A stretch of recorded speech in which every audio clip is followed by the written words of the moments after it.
Muitos conheceram Jumper pelo filme de 2008, que conta a história de um jovem capaz de se teletransportar e que passa a ser perseguido por aqueles que querem controlá-lo.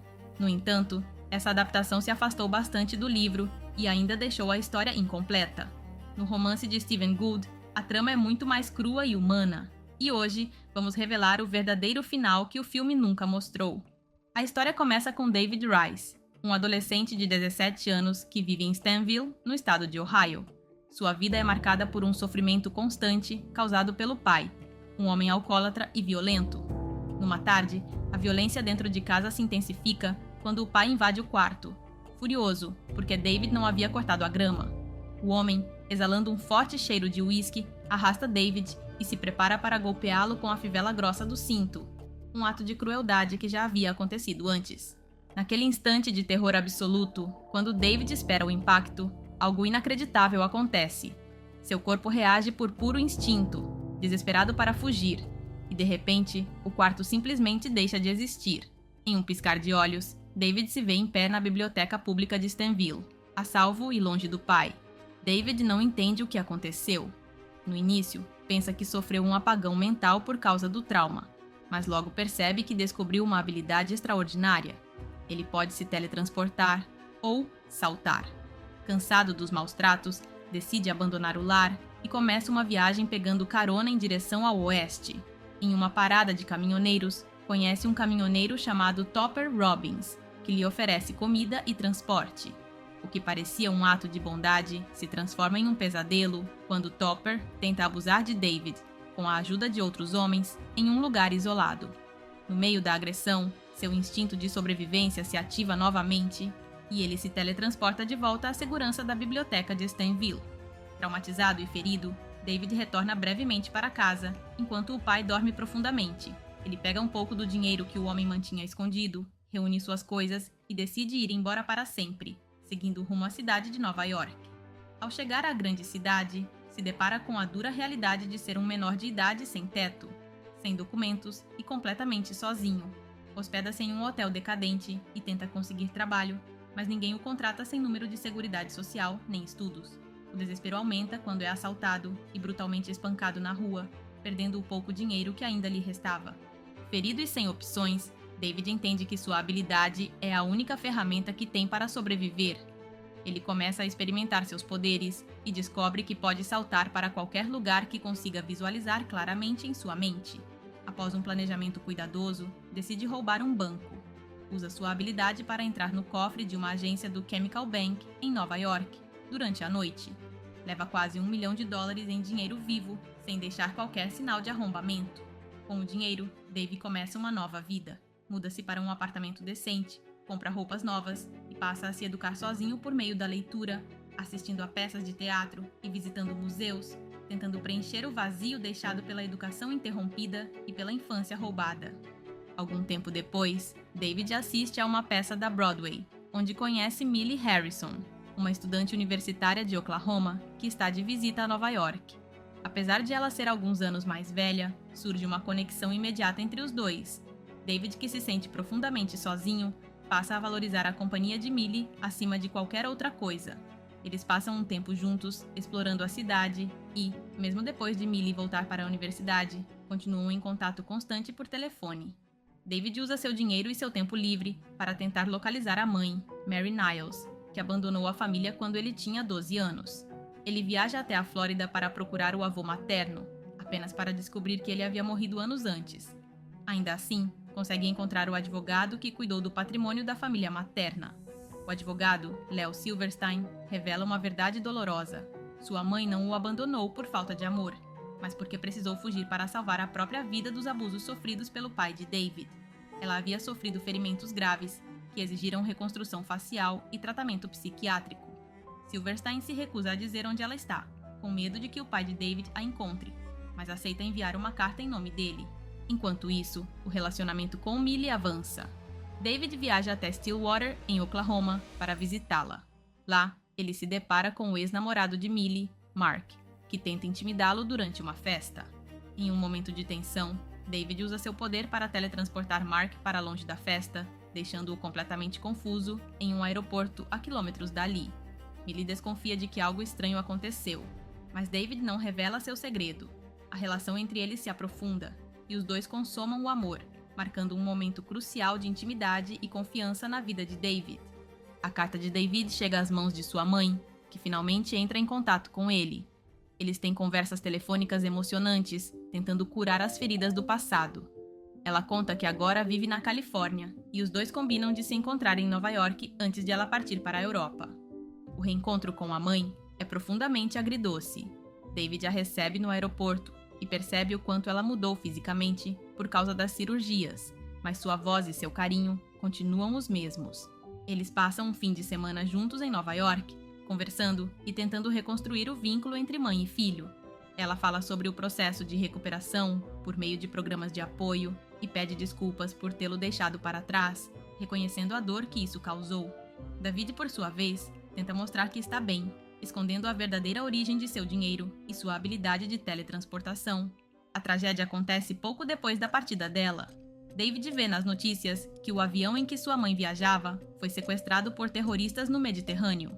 Ele assiste, horrorizado, pela televisão, enquanto os terroristas, liderados por um homem chamado Rashid Matar, usam sua mãe como instrumento para enviar uma mensagem. Eles a obrigam a descer do avião com uma maleta algemada ao pulso. Enquanto ela caminha pela pista do aeroporto, a maleta explode, matando-a instantaneamente diante das câmeras de televisão. A morte da mãe destrói David, e essa dor rapidamente se transforma em uma raiva fria e calculista. Ele se sente culpado por não ter estado lá para salvá-la e jura vingança. Mas, em Nova York, seu anonimato começa a ruir. David comete o erro de intervir em uma briga doméstica para ajudar uma vizinha, chamando a atenção do agressor, o sargento Washburn, um policial corrupto que mora no mesmo prédio. Movido pelo rancor, Washburn investiga e descobre a verdade que David escondia para viver como adulto. Ele é um menor fugitivo e os documentos que usa são falsos. Ao puxar esse fio, a polícia também percebe que suas finanças são inexplicáveis, encurralando-o legalmente justamente no momento em que ele mais precisa ser livre. David é obrigado a abandonar seu apartamento em Nova York. Ele transfere todos os seus pertences, incluindo o dinheiro e os livros, para um esconderijo que constrói em um penhasco remoto, no deserto do Texas, um lugar que ele chama de O Solitário. Além disso, aluga um apartamento perto de Millie, em Oklahoma, para ficar próximo dela, embora mantenha deliberadamente certa distância física para protegê-la. Obcecado por vingança, David começa a pesquisar sobre terrorismo internacional. Ele se teletransporta instantaneamente entre bibliotecas e usa seus recursos para aprender tudo o que pode sobre Rashid Matar e sua organização. Descobre que Matar é um extremista violento, responsável por inúmeras mortes. David decide que vai encontrá-lo e fazê-lo pagar por tudo.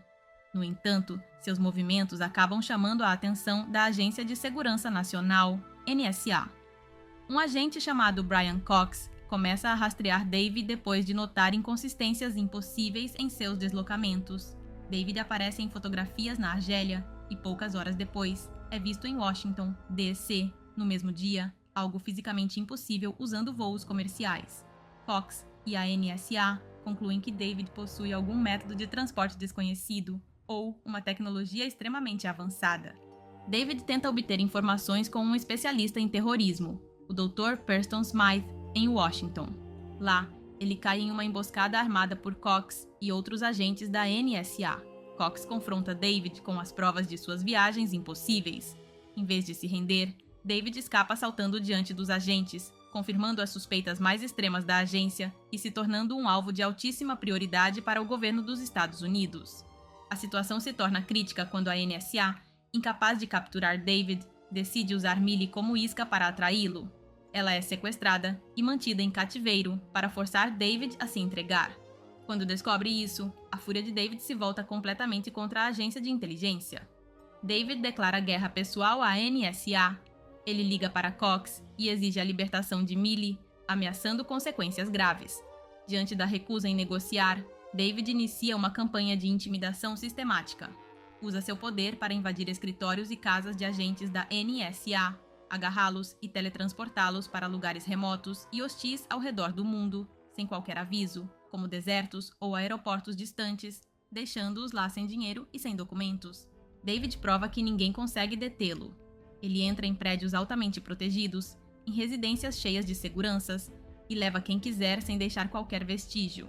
O medo começa a se espalhar entre os agentes. Por fim, David captura o próprio Brian Cox e o leva até o poço, uma formação natural com paredes íngremes de vários metros de altura e um lago profundo que circunda uma pequena ilha no centro. É uma prisão perfeita, impossível de escapar sem ajuda ou sem a capacidade de se teletransportar. Ali, David o abandona, isolado, nu e em total estado de vulnerabilidade. Paralelamente à sua guerra contra a NSA, David continua a caçada por Rashid Matar. Ele descobre um novo sequestro em andamento e usa suas habilidades para se infiltrar na situação. Observa os terroristas, aprende seus padrões e espera o momento certo. Quando finalmente localiza Matar, David não demonstra piedade. Ele o captura e o leva para o mesmo lugar onde mantém Cox, local para onde mais tarde também levará seu próprio pai. Agora, David tem, finalmente, seus 3 inimigos à mercê: o burocrata que sequestrou sua namorada, o terrorista que assassinou sua mãe e seu próprio pai, o homem cuja violência marcou sua infância. A dinâmica entre eles é frágil, carregada de ressentimento e medo. David interroga Matar sobre a morte de sua mãe, em busca de algum sinal de remorso, mas encontra apenas fanatismo e ódio, enquanto seu pai, incapaz de fugir ou se esconder, encara pela primeira vez o peso real do que fez. Antes de alcançar a paz definitiva, David precisa enfrentar a ferida mais profunda de sua vida. Ele agarra o pai e o leva até o cemitério. Ali, diante do túmulo da mulher que ambos perderam, David o obriga a encarar a lápide e a reconhecer sua culpa na tragédia. A raiva contida por anos explode, e David o confronta com a mesma impotência e o mesmo medo absoluto que sentiu quando era criança. No entanto, as palavras de Millie sobre não se tornar um monstro ecoam em sua mente com força, justamente no momento em que ele tem o poder de destruí-lo. David decide quebrar o ciclo de violência de uma forma diferente. Em vez de abandonar o pai no poço ou tirar sua vida, ele o interna em uma clínica de reabilitação renomada, pagando o tratamento antecipadamente. De volta ao poço, David se aproxima de Cox, que está enrolado em um saco de dormir para suportar o frio. Com um movimento rápido, David o segura com força e, em um piscar de olhos, o calor do deserto desaparece. Os dois surgem no estacionamento congelado do edifício Pierce, em Washington, D.C., exatamente no mesmo local onde o agente havia sido capturado por David na noite anterior. Sob uma nevasca constante e diante do olhar atônito dos guardas que acionam os alarmes, Cox recupera o equilíbrio sobre o asfalto congelado, percebendo, atônito, que está de volta para casa. Antes de ir embora, David quebra o silêncio com uma dúvida que o consome por dentro. Ele quer saber se existem outros como ele no mundo. A resposta de Cox é um golpe de solidão absoluta, pois não conhecem mais ninguém com esse dom no mundo.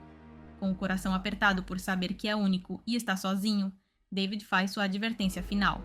Ele garante a Cox que, se libertarem Millie sem nenhum ferimento, ele deixará de caçar os agentes da agência ao redor do planeta.